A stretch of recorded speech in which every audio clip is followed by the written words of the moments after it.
नमस्कार।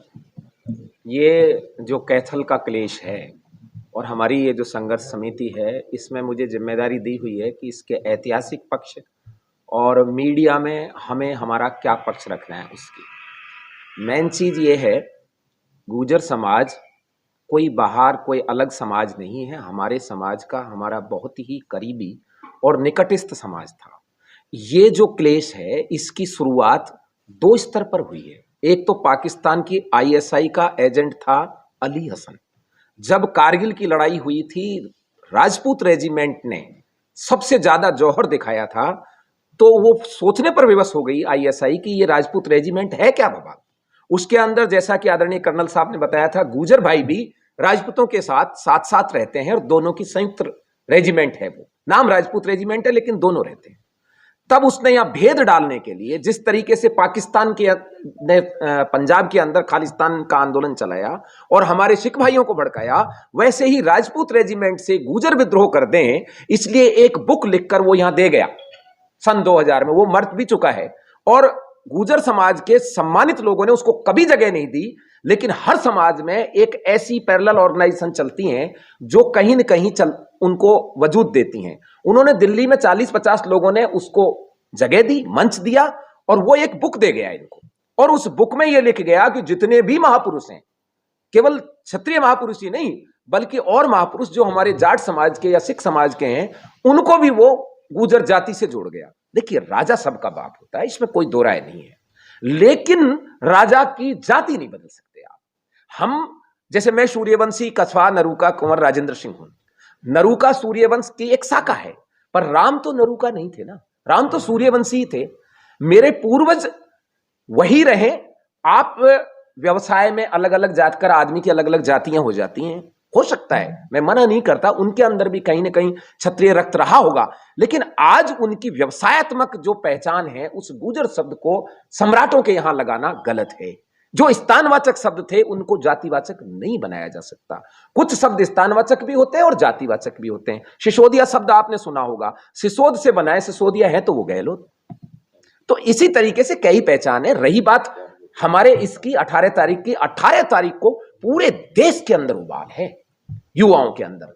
हम लोग अनुशासित कौम है। हीरक जयंती के रूप में जयपुर में हमने 10 लाख इकट्ठी भीड़ कर दी, किसी का एक केला नहीं खाया हमने उठा करके। हम दंगा नहीं करते हैं, हम ग्वालियर की तरह तोड़फोड़ भी नहीं करते हैं। हमारे बंधु शांतिपूर्ण हमारे बुजुर्गों के नेतृत्व में अनुशासित रहकर संदेश देंगे और उस संदेश को सरकार को मानना होगा, क्योंकि आईएसआई का अली हसन चौहान की उसी नीति को यहां के आरएसएस ने माना। और यहां कोई सुरेंद्र सिंह है जो आरएसएस का प्रचारक है, उसके तहत यहां का जिला अध्यक्ष है कौन सा, अशोक गुर्जर, उसने ये कुकर्म यहां कराया है। और ये बात इनको समझनी पड़ेगी। आरएसएस और बीजेपी चाहती है हमने कर दिया और कोई समझ नहीं है। ये वोट और तुष्टीकरण, जातीय तुष्टीकरण की नीति है और हमारे ऊपर इन्हें थोपने के लिए, देखिए जो इतिहास है ना, वो रक्त बहाकर बनाया है। जौहर और साके, आप कल्पना कीजिए, जो स्त्रियां सर काट सकती थी शत्रु का, उन्होंने सर भी काटा समय समय पर, लेकिन उनके सबके साथ कोई दुष्कर्म नहीं कर दिया है। उसमें 6-6 महीने के बच्चों को लेकर जलती आग में कूद गई। आज उनके इतिहास को वक्त के साथ मिट जाने दिया जाएगा? नहीं, नहीं मिटने दिया जाएगा। किस हद तक जाएगा? आखिरी सांस तक, आखिरी हद तक जाएंगे। इतिहास नहीं जाने देंगे। हमने रियासत खुशी खुशी दी, जागीरें दी, जमीन दी, लेकिन स्वाभिमान नहीं दे सकते। इसलिए इसका युवाओं ने नाम रखा है स्वाभिमान यात्रा। और ये क्षत्रिय स्वाभिमान यात्रा है। इसमें आप परसों के दिन फिजा बदलेगी, कैथल की धरती पर सिस्टम हैंग होगा और सरकार को समय रहते चेतना चाहिए। ये वो वर्ग है 95% नहीं, 95 तो वो खुद का वोट देता है, दुगना तिगना दूसरे समाज का वोट लाकर इनको वोट देता है। और उसके बावजूद हमारे साथ, हमारे बच्चों के साथ, आप देखिए लाठीचार्ज और आंसू गैस छोड़े गए थे वहां। हम कोई आतंकवादी हैं? हमारे बच्चे क्या हथियारशुदा थे? तो ये अब बर्दाश्त नहीं होगा। और लोगों ने क्या समझा, कैथल में हमारी संख्या नहीं है। अरे क्या बात कर रहे हो आप? कैथल कोई एक विश्व का अलग हिस्सा थोड़ी है। कलायत बगल में है, हरियाणा बगल में है, पंजाब बगल में, राजस्थान बगल में, उत्तर प्रदेश बगल में, मध्य प्रदेश बगल में है। हमको किसी, और हमारे जो समाज के राजनेता है ना, सबसे बड़े गद्दार ये हैं और इनको अब युवा स्वीकार करने के लिए तैयार नहीं है। इन्होंने विरोध प्रदर्शन नहीं किया, ये एक ने भी इस्तीफा नहीं दिया। 2 एमएलए यहां हैं, एक केंद्र में मंत्री हैं जनरल वीके सिंह जी, इनके पुतले फूके गए गांव में, आप तो पता होगा, आप तो खुद मीडिया वाले हैं। इसके बाद भी ये नहीं चेते हैं, तो अब इनको चेताने का एकमात्र रास्ता प्रजातंत्र में शक्ति प्रदर्शन है, संयुक्त शक्ति दिखाने की जरूरत है। और वो भीड़ आपको परसों के दिन हुडा के ग्राउंड में मिलेगी। हम आपसे फिर बात करेंगे जी। आज की प्रेस वार्ता बुलाई गई है, क्या विषय है? आज जो है ये सारा समाज के नुमाइंदे हैं और 18 तारीख को जो राजपूत समागम और स्वाभिमान यात्रा निकाली जा रही है उसके बारे में ये प्रेस कॉन्फ्रेंस है। इसमें सबसे बड़ी बात ये है कि हमारा मान सम्मान, स्वाभिमान और इतिहास आज स्टेक पे है और उसके साथ छेड़खानी शुरू हुई है। हमारे पूर्वजों ने ये इतिहास अपना खून बहा करके और बड़े सर्वोच्च बलिदान करके ये इतिहास रचा है। तो जो हमारे पूर्वज विरासत में हमें दे के गए हैं, हम उसको किसी भी कीमत पर उसके साथ छेड़छाड़ नहीं होने देंगे, ये हमारा प्रण है। ये इतिहास गवाह है कि 1947 के बाद हमारी रियासतें गई, हमारी ज़मीनें गई, वो सारी देश की एकता के लिए हमने बड़ी खुशी से सब कुछ कुर्बान कर दिया। अब हमारे पास बचा है क्या कि हमारा इतिहास है, हमारा मान सम्मान और स्वाभिमान। जैसा मैंने पहले कहा है, ये अगर हमारे पास नहीं रहा तो हमारे पास फिर कुछ नहीं है। हम इसको नहीं जाने देंगे, चाहे हमें उसके लिए कोई भी कुर्बानी देनी पड़े। जो ये 2 समुदायों को भड़काने की कोशिश हो रही है, ये खाली हमारा नहीं है कि गुर्जर और राजपूत समुदायों की बात है, ये सरकार की एक गलत नीति है। ये अंग्रेजों वाली नीति पर चल रहे हैं कि आपस में लड़ाई कराओ और अपने वोट बटोरो। इससे पहले जैसे हिंदू मुसलमान ये करते हैं, कभी जाट नॉन जाट करते हैं, कभी दलित स्वर्ण करते हैं, कभी राजपूत गुर्जर करते हैं। तो ये जो सिलसिला इन्होंने चलाया हुआ है, ये बिल्कुल सरासर गलत है, सामाजिक एकता के, सामाजिक सद्भावना को बिगाड़ने वाली बात है। क्योंकि हमने देखा है कि ऐसे जब चलता है, ये ऐसा होता है, तो आपस में कटुता बढ़ती है, दुश्मनी बढ़ती है और समाज का ताना बाना सारा खराब होता है। तो हम उस हक में नहीं हैं। हम चाहते हैं कि समाज में एकता बनी रहे, भाईचारा बना रहे।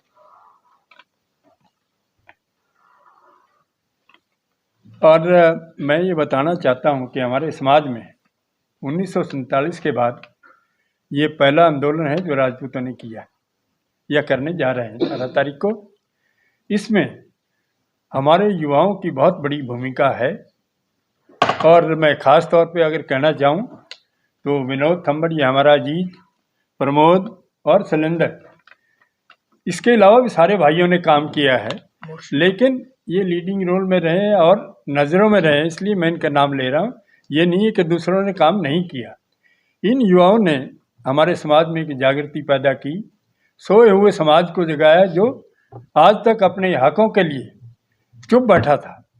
लेकिन अब हम उसके लिए चुप नहीं बैठेंगे और हम अपने हकों को लेकर के रहेंगे। हमारे गुर्जर भाइयों के साथ जो हमारा मनमुटाव किया है, ये हम समझते हैं कि ये खास करके बीजेपी को हम दोष देना चाहेंगे, बीजेपी और आरएसएस को, कि इन्होंने सारा मामला खराब किया है। उनके साथ हमारा कोई विरोध नहीं। हमारे बड़े पुराने रिश्ते हैं गुर्जर समाज के साथ, सदियों के रिश्ते हैं और अच्छे रिश्ते हैं। मैं तो फौज में रहा हूँ और फौज में हमारे राजपूत रेजिमेंट में 50% गुर्जर है, 50% राजपूत हैं। मैंने गुर्जर ट्रुप्स की कमांड की 20 साल और कभी मैंने ऐसा नहीं देखा कि आपस में कोई बात हुई हो। तो हम तो अपने गुर्जर समाज के भाइयों को ये कहेंगे कि भाई आप जाति सूचक शब्द किसी महापुरुष के साथ ना लगाएं, मीर भोज जी के साथ ना लगाएं। महापुरुष सबके हैं। उनको क्षत्रिय सम्राट, जब हम कहते हैं वर्ण व्यवस्था में कि सभी क्षत्रिय थे, जाट गुर्जर राजपूत और सब अगर क्षत्रिय थे, तो क्षत्रिय शब्द लिखने में हर्ज क्या है? अब क्षत्रिय शब्द लिखो। अगर वो हमारी बात पे मानते हैं, मैं अपने समाज की तरफ से ये गारंटी देता हूँ कि हमारा समाज उस पर पूरा उतरेगा और उसके बाद उन महापुरुषों को वो भी माला डालें, हम भी डालें, वो भी नमन करें, हम भी करेंगे, लेकिन गुर्जर शब्द नहीं होगा, क्योंकि ये इतिहास के साथ खिलवाड़ है। बाकी आप 18 तारीख को देखेंगे कि बहुत बड़ा राजपूत समागम होगा और शांतिपूर्वक होगा। हम अनुशासन में रह के इसको चलाएंगे और कोई भी गड़बड़ नहीं होगी, क्योंकि हम जानते हैं जहाँ कहीं भी अनुशासनहीनता किसी आंदोलन में होती है, वो आंदोलन को खराब करती है, चलने नहीं देती, और वो आंदोलन का खात्मा है। तो मैं अपने सारे मेरे भाई युवक जो बैठे हैं, मैं खास तौर पे फिर कहना चाहूँगा, मैं इनका ऋणी हूँ, इन्होंने समाज को जगाया है। और एक और कहना चाहूँगा कि जो सत्ता में लोग बैठे हैं, वो कभी भी हमारे आंदोलन में हमारे साथ खड़े नहीं हुए। इस समाज को ये नाराज़गी जरूर है, लेकिन अभी देखेंगे आगे क्या होता है। और 18 तारीख को जब तक सरकार कुछ हमारी बात मानती है नहीं मानती है, तो वो देखेंगे। पर 18 तारीख को हम आगे अपना अनाउंस करेंगे हम क्या करेंगे। कैथल में विवाद चल रहा है, सीएम साहब भी आज कैथल हाट पे जन संवाद रखा हुआ है, आप लोग भी संवाद कराते हैं? आप लोग भी आप सीएम लोग साहब से संवाद मिलने कर गए लेते थे इस क्या? विषय पे सीएम से? संवाद के लिए जी हम सीएम से संवाद के लिए नहीं मिलेंगे, क्योंकि मैं इसलिए कह रहा हूँ, शुरू में हमारे कुछ नुमाइंदे सीएम के पास गए थे इस घटना को लेकर के, लेकिन आज तक कोई निवारण नहीं हुआ। तो हमारे समाज के भी कुछ लोगों ने कोशिश की, लेकिन कहीं पर भी कोई समाधान जब नहीं निकला, हम मंत्रियों को भी मिले, एमएलएज को भी मिले, जब कोई समाधान नहीं निकला तो हमने आपस में बैठ के तय किया कि भाई अब क्या किया जाए। और पूरे ये जो युवा बैठे हैं, हम सारे बैठे हैं, हमने ये तय किया सरकार हमारी बात नहीं सुनती, इसलिए हम अपने भाइयों के बीच में जाएंगे और एक शक्ति प्रदर्शन राजपूत समाज करेगा, जिससे हम सरकार को मजबूर करेंगे वो हमारी बातों को माने, सरकार झुके। ऐसा हमारा मानना है। नहीं मानेंगे हम गारंटी नहीं देते, लेकिन हमारा मानना है कि उनको माननी पड़ेगी। हाई कोर्ट में गए हुए जैसे भी आप हाई कोर्ट में केस गया हुआ है, यही नहीं ग्वालियर में भी गया हुआ है, पंजाब हरियाणा हाई कोर्ट में भी गया हुआ है। उन्होंने मूर्तियों पर जाति सूचक शब्द लगाने से मना किया है और उनको मूर्तियों को ढकने का काम किया। लेकिन ग्वालियर में ये मूर्ति चारों तरफ से ढकी हुई है, लेकिन यहाँ पे वो ऑर्डर के खिलाफ सिर्फ पट्टी लगाई जहाँ पर पत्थर लगा हुआ था, उसके अलावा बोर्ड उसके चौराहे पे गुर्जर शब्द अभी भी लिखा हुआ है। और हम ये कंटेम्प्ट ऑफ कोर्ट भी का केस भी अदालत में डालेंगे इसके लिए। क्या आपने गुर्जर समाज के साथ मिलकर बातचीत की हो, इसको सुलझाने की बातचीत की हो? गुर्जर समाज के साथ शुरू में एक बार बात हुई और उन्होंने ये मान लिया था कि भाई हम गुर्जर शब्द नहीं लिखेंगे, क्योंकि वो पूर्वज हमारे हैं, आपके हैं, सभी के हैं और कोई जाति से बंधे हुए नहीं हैं। उन्होंने चंडीगढ़ में उनके बुजुर्ग जो हैं ये मान के गए कि हमें ये 2 दिन में ये शब्द हटा देंगे और हमें सिर्फ 2 दिन इसलिए चाहिए, हम अपने समाज को जाकर ही सूचना देंगे। लेकिन वो 2 दिन के बाद इस फैसले से पलट गई, क्योंकि युवाओं ने दबाव डाला, किसी समाज का दबाव कह लो जो भी है, लेकिन वो समाज पे उसमें अपने फैसले पूरा नहीं होते। अगर आगे 18 तारीख तक बात मान ली जाती है सरकार के द्वारा, तो फिर स्थगित होगी या कैसे? देखो, अगर वो हमारी बात मान लेते हैं, ये अभी जो हमारा ये समागम है वो तो होगा, लेकिन हम उसको सरकार का धन्यवाद करेंगे अगर वो हमारी बात मानते हैं। तो हरियाणा से ही आएंगे, बाहर से अन्य राज्यों से भी आ सकते हैं? हमारे यहाँ इसमें यूपी से भी आएंगे, राजस्थान से भी आएंगे, पंजाब से भी आएंगे, हरियाणा की तो है ही है, ये सभी जगह से आदमी आएंगे और बहुत बड़ा समागम होगा, आप देखेंगे। जैसे कि अब तक 18 तारीख को आप लोगों का समागम है, आप लोग शक्ति प्रदर्शन दे रहे हो 2024 चुनाव से पहले, सरकार पे अब तक कोई एक्शन नहीं ले रही सरकार राजपूत समाज की ओर से, क्योंकि जितनी भी प्रेफरेंस दी जाए है, आप लोग हाई कोर्ट में तो चले गए, लेकिन गुर्जर समाज को प्रेफरेंस दी गई है। 18 तारीख के बाद इन बिटवीन अगर नहीं बात हुई आपकी, क्या एक्शन लेने वाला? 18 तारीख को ये समाज तय करेगा और मैं ये पत्ते अभी नहीं खोलना चाहता कि हम क्या करेंगे, ये हम 18 को अनाउंस करेंगे कि आगे की हमारी रणनीति क्या होगा सर ये महाकुंभ? हाँ जी? इस जगह होगा आपका महाकुंभ? ये हुडा ग्राउंड में है, 19 सेक्टर में वहाँ महाकुंभ होगा। और मेरे को उम्मीद नहीं पक्का विश्वास है कि बहुत बड़ी संख्या में राजपूत समाज इकट्ठा होगा और सरकार को झुकाने का काम करेगा। सरकार में जो मंत्री हैं आपके, जो कई नेता भी होंगे सरकार में, क्या वो भी वहाँ पहुँच सकते हैं? नहीं, हमारा समाज का होगा, आए तो हम हमारे करेंगे। समाज के जो भी नेता हैं वो वहाँ पर आए, लेकिन सामाजिक होके आए, राजनीति अपने घर छोड़ के आए, तब तो आ सकते हैं। और समाज की बात करें, कोई दूसरी बात हम उनको करने नहीं देंगे किसी की। राजस्थान में जैसे चुनाव है तो वहाँ विरोध किया जाएगा बीजेपी का? सब जगह बताएंगे, विरोध 18 होगा, को बताएं। सब जगह होगा। जब गुज्जर शब्द पर इतना विवाद था, क्या मूर्ति का अनावरण करना इतना जल्दी जरूरी था? नहीं, वो हम सरकार नहीं थे ना, सरकार तो वो है। सरकार ने, क्योंकि इनके मंत्री थे, एमएलए थे, यहाँ का अध्यक्ष था जिले का, 19 तारीख को हमारे बच्चों ने लाठियाँ खाई और उन्होंने कहा कि भाई ठीक है ये आप नहीं करने देंगे, लेकिन 20 तारीख को 11 बजे का टाइम उन्होंने रखा था मूर्ति अनावरण का, और 7 बजे अनावरण, चोरों की तरह 7 बजे अनावरण किया, पूरा पुलिस प्रशासन लगा करके किया, और जबकि धारा 144 लगी हुई थी। जब धारा 144 का मतलब क्या हुआ, जब पूरी पुलिस फोर्स लगा के अनावरण किया मूर्ति का। तो 18 तारीख को मेन वक्ता आप लोगों में से रहेंगे या कोई बाहर से भी आने वाले हैं यहाँ पे? बाहर से हमारे लोग आएंगे, लेकिन कोई राजनीतिक आदमी नहीं। इस कार्यक्रम में क्या जो सम्राट है उनके आज परिवार के, उनके वंशज हैं, तो क्या वो भी शामिल रहेंगे? उनको बुलाया है, अब देखते हैं वो उस दिन आ पाते हैं कि नहीं, थोड़ा व्यस्त हैं वो, लेकिन हम कोशिश करेंगे वो जरूर आएंगे। और नवोदय सिंह हैं, उन्होंने पहले भी देहरादून में भी और कई जगह उन्होंने अपना बयान भी दिया है, और प्रधानमंत्री को चिट्ठी लिखी है, ये कहा है उन्होंने कि हमारा दुर्भाग्य है कि हमें अपने पूर्वजों की भी जातियां जो है वो देना प्रमाण देना पड़ रहा है कि हमारे पूर्वज है। ये बड़ी दुर्भाग्यपूर्ण बात है। कंटेम्प्ट ऑफ कोर्ट के लिए कब जाएंगे, क्योंकि टाइम काफी हो गया? नहीं, कंटेम्प्ट ऑफ कोर्ट के लिए हम जरा इसका इंतजार कर रहे हैं अभी 18 तारीख की, उसके बाद जो है ना वो भी कार्रवाई हो।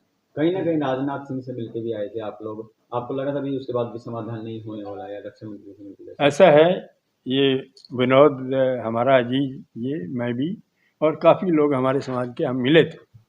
मिलने के बाद हमने उनको कहा भी कि भाई हम तो आपकी शक्ल देख के वोट दे देते हैं, आप इलेक्शनों में आते हो दर्शन देने, उसके बाद कोई आता नहीं, और जब हमारे समाज को कुछ है तब आप हमारी बात मानते ही नहीं है। और मैं यहाँ तक कहूँ, इसने विनोद ने राजनाथ सिंह जी को ये कहा कि इस बार आओगे ना इलेक्शन में, आपका हेलीकॉप्टर ऊपर ही रहेगा, ज़मीन पे नहीं उतरने देंगे। तो हम तो समाज को समर्पित हैं भाई, हमारे तो अंदर बसा हुआ है, हम इससे बाहर नहीं आ सकते, और उसके लिए जो भी कुछ हमें करना पड़ेगा, उस इतिहास बचाने के लिए, अपने मान सम्मान के लिए, हम उससे पीछे नहीं हटेंगे। आप कहते हैं कि गुर्जर समाज से आपकी जो है अच्छी है, जानकारी है, राम रमैया बढ़िया है, तो इस प्रकरण में जो लोग हैं भाजपा में जुड़े, कौन कौन लोग ऐसे लगते हैं आपको जो जानबूझकर इस तरह का भाईचारा तोड़ना चाहते हैं? इनके मंत्री हैं, एमएलए हैं, उनका संगठन अध्यक्ष हैं, यही लोग ज़्यादा हैं, बाकी समाज में इतना वो नहीं है। कुछ बिगड़े हुए युवक हैं, वो वही है जो ये ऐसा कर रहे हैं। नहीं तो आज तक आप मुझे बताइए, सदियां बीत गई, आज तक किसी पूर्वज को या किसी महापुरुष को उन्होंने अपना नहीं बताया, अब सडनली कहाँ से आ गए? तो कोई एक संदेश जो उन लोगों को ये संदेश देता हो कि आगे इस तरह की जो है गलतियां या इस तरह की बातें बर्दाश्त नहीं की जाए? हम तो ये है कि ये संदेश देना चाहते हैं कि आगे से तो ये है ही है, ये तो तय है कि हम अपने मान सम्मान के साथ कोई समझौता नहीं करेंगे, लेकिन हम ये भी कह रहे हैं कि वो हमारे भाई हैं, अगर वो आना चाहें समाज के साथ में, गुर्जर शब्द वहाँ से हटा दें। क्षत्रिय, वो भी कहते हैं हम भी क्षत्रिय थे पहले, तो भाई क्षत्रिय लिख लो, हमें कोई इतराज़ नहीं, और हम उनके साथ चलेंगे, वहाँ जाके माला पहनाएंगे, नमन करेंगे, कोई दिक्कत नहीं। 18 तारीख को जाएंगे सर वहाँ पे? हाँ जी, मेयर बोर्ड का चौक जाएंगे? नहीं, वो तो ढका हुआ है, विवादित चीज है, उस पर हम कोई कंट्रोवर्सी अभी या दंगा फसाद नहीं करना चाहते। ये सवाल मेरे ख्याल में आपका हाइपोथेटिकल है। चलो, नमस्कार करने के लिए क्या 18 तारीख के लिए क्या मैसेज देना चाहते हैं राजपूत समाज को आप? ज्यादा से ज्यादा नहीं, 18 तारीख का तो यही है कि हमने जैसे इसका नाम रखा हुआ समागम और महाकुंभ, महाकुंभ जो है उसका मतलब ही ये है कि ज़्यादा से ज़्यादा संख्या में वहाँ हाजिर हो, तभी ये महाकुंभ होगा। धन्यवाद जी। आप क्या कहना चाहेंगे? आज प्रेस वार्ता बुलाई गई है, आज जो ये प्रेस वार्ता बुलाई गई है कि 18 तारीख को जो महाकुंभ स्वाभिमान यात्रा हम निकाल रहे हैं, उसके लिए बुलाई गई है कि पूरे उत्तरी भारत से और भारत से हमारे समाज के लोग यहाँ पर इकट्ठे हुए हैं उड्डा ग्राउंड के अंदर, और एक महाकुंभ का आयोजन जो हमने किया है, और सरकार से जो हमारा शक्ति प्रदर्शन है उसको दिखाने का काम करेंगे। जो सरकार ये चाहती है 95% वोट लेकर भी कि राजपूत समाज पे लाठियां बरसाने का काम जो उन्होंने किया, उसको दिखाने का काम हम करेंगे। नरुका जी की होगी राजस्थान